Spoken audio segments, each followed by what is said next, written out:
Breaking వార్త మనకు వస్తూ ఉన్నది. దానం నాగేందర్, ఖైరతాబాద్ ఎమ్మెల్యేగా ఉన్నటువంటి దానం నాగేందర్ జీవన్ రెడ్డి మాజీ ఎమ్మెల్యే, మాజీ ఎమ్మెల్సీ, అట్లాగే మాజీ మంత్రిగా పనిచేసి కాంగ్రెస్ పార్టీ సీనియర్ నేతగా దశాబ్దాల కాలం పాటు కొనసాగినటువంటి జీవన్ రెడ్డి ఎవరైతే ఉన్నారో ఆయన పార్టీ మారే నిర్ణయం తీసుకోవడం మీద దానం నాగేందర్ స్పందించారు.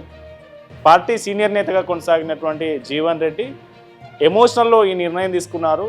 చివరి వరకు సీఎం రేవంత్ రెడ్డి ఆయనతో మాట్లాడారు. అట్లాగే మీనాక్షి నటరాజన్, అట్లాగే పీసీసీ చీఫ్ ఎవరైతే మహేష్ కుమార్ గౌడ్ ఉన్నారో వీళ్ళందరూ మాట్లాడారు. మంత్రులు కూడా ఆయన దగ్గరికి వెళ్ళి నచ్చజెప్పే ప్రయత్నం చేశారు. ఆయన ఎమోషనల్గా ఈ నిర్ణయం తీసుకొని ఉండాల్సింది కాదు, తప్పు చేశారు. జీవన్ రెడ్డి కాంగ్రెస్ పార్టీని వీడి తప్పు చేశారు. గులాబీ పార్టీలో చేరే నిర్ణయం తీసుకోవడం కూడా అంత సరైన నిర్ణయం కాదనే ఉద్దేశం అర్థం వచ్చే విధంగా దానం నాగేందర్ కామెంట్ చేశారు.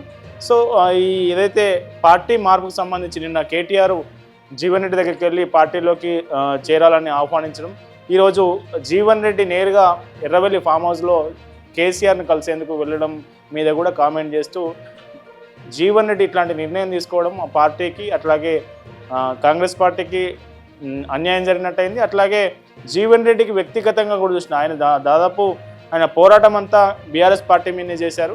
ఇప్పుడు మళ్ళీ అదే బీఆర్ఎస్ పార్టీలో చేరబోతుండడం హాస్యాస్పదంగా ఉందనే అర్థం వచ్చేలా దానం నాగేందర్ కామెంట్ చేశారు. మొత్తానికి ఆల్రెడీ పార్టీ మారారు, బీఆర్ఎస్ పార్టీలో గెలిచి కాంగ్రెస్ పార్టీలోకి మారారు. కాంగ్రెస్ పార్టీలో ఎంపీగా పోటీ చేశారు. ఈయన పార్టీ ఫిరాయింపుల మీద ఈయన మీద చర్యలు తీసుకోవాలని బీఆర్ఎస్ ఎమ్మెల్యేలు దానం మీద ఫిర్యాదు చేయడం, అట్లాగే స్పీకర్ దగ్గర నుంచి దానం నాగేందర్కు క్లీన్ చిట్ రావడం, ఇదంతా జరిగిన తర్వాత ఇప్పుడు దానం నాగేందర్ కాంగ్రెస్ పార్టీ ఎమ్మెల్యేగా ఈ కామెంట్ చేశారా, బీఆర్ఎస్ పార్టీ ఎమ్మెల్యేగా ఈ కామెంట్ చేశారా అనేది అర్థం కాని పరిస్థితి. సో మొత్తానికి అయితే దానం నాగేందర్ ఒక పార్టీ మారారని ఆరోపణలు ఎదుర్కొంటున్నటువంటి ఒక ఎమ్మెల్యే మరొక వ్యక్తి మీద పార్టీ మారబోతున్నటువంటి జీవన్ రెడ్డి మీద ఇట్లాంటి కామెంట్ చేయడం అనేది సర్వత్రా ఆసక్తి కలిగిస్తూ ఉంది. రాష్ట్ర రాజకీయాల్లో కొంత చర్చనీయాంశంగా మారాయి. జీవన్ రెడ్డి గారు పార్టీ వదిలిపోవడం బాధనే, చాలా కాలం నుండి సేవలు చేసినటువంటి వ్యక్తి కాబట్టి అది కొంచెం బాధాకరమే. అయినా ముఖ్యమంత్రి గారు ఒక సందర్భంలో మేము కూర్చున్నప్పుడు ఆయన చాలా రకాలుగా ప్రయత్నం చేసి కన్విన్స్ చేయాలని ప్రయత్నం చేసినాడు. ముఖ్యమంత్రి గారు ఒక మాట కూడా చెప్పాడు, మేము చాలా ఇంపార్టెంట్ లీడర్స్ అందరం కూర్చుంటే ముఖ్యమంత్రి గారితో నేను రాజ్యసభ ఇప్పియాలని నెక్స్ట్ దాంట్లో అని నేను ఆలోచించాను. తొందరపడ్డాడైనా నేను ట్రై చేశాను, అందరినీ శ్రీధర్ బాబు గారిని పంపించాను, పీసీసీ ప్రెసిడెంట్ పంపించాను, చాలామందిని పంపించాను. ఆయన తొందరపాటు చర్య చేస్తున్నాడు. ఇప్పటికైనా ఆపండి అంటే మళ్ళీ కూడా కొంతమంది లీడర్స్ కూడా పోయి మల్లు రవి గారు అలాంటి పెద్ద పెద్ద నాయకులు పోయి కూడా కన్విన్స్ చేశారు. కానీ పొలిటికల్గా కొన్ని ఎమోషనల్ డిస్టెన్స్ చేసినప్పుడు అది సొసైటికల్ అటెంప్ట్ అయితే తప్ప ఇది కాదు.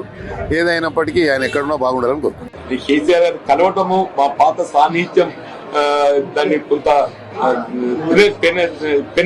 ఎదురు కదా నెమరు వేసుకోవడానికి కొరకు అని చెప్పి అంటారు.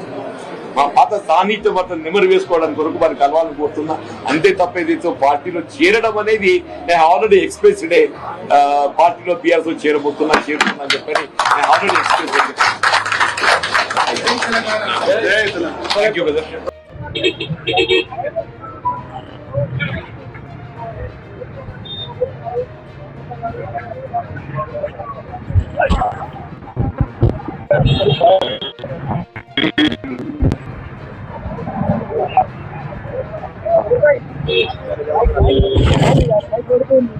Thank you.